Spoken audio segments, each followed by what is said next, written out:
Judith Lorber's Night Tuesday, The Social Construction of Gender, by Danny Rodriguez.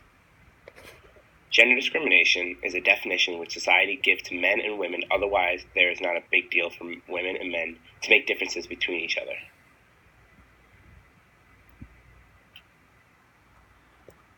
Men versus women.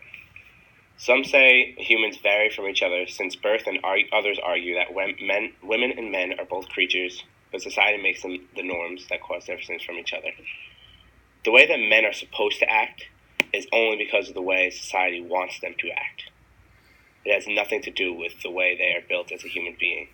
When men and women's body shapes are different from each other, people expect that these differences lead women and men to act, talk, think, and live differently. As a social institution, gender is one of the major ways that human beings organize their lives. Society tells people how to act according to their gender. It is against the norm if a man was to wear a skirt on a regular basis. It is also against the norm if a woman was to wear a suit. Gender versus sex. Gender is a way in which humans organize themselves. People always want to put themselves in a particular gender so that they feel togetherness. Gender provides people with specific roles and statuses in society. Ever since the early 1800s, women were supposed to be housewives and always supposed to stay home and clean the houses, and men were supposed to go out and work. And the only reason they were supposed to do that was because of their gender, and their gender was the way that they were supposed to act.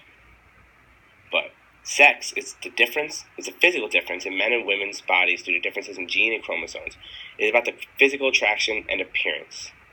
Sex is the way women and men want to show off and flaunt their bodies for their attraction. It has nothing to do with the roles that they play in society.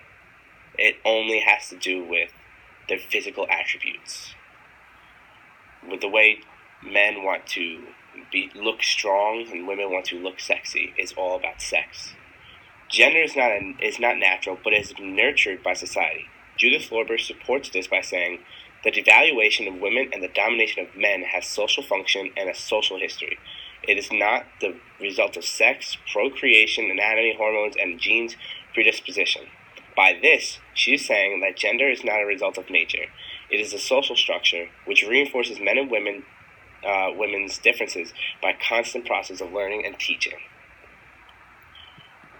Basically, the way that you were built and the way you are composed is physically who you are supposed to be in society. If you are built and you are a woman with female parts, you are supposed to act like a woman, and that is a specific way due to society. And same thing goes with the man.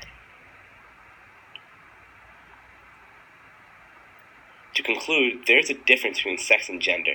Gender would not exist if it wasn't for society. The way we all act depends on our gender. It is normal for a man to want to go to the gym, to get strong, and to act manly by a deep voice and stocky. And women are supposed to be peaceful and gentle. Thank you for watching.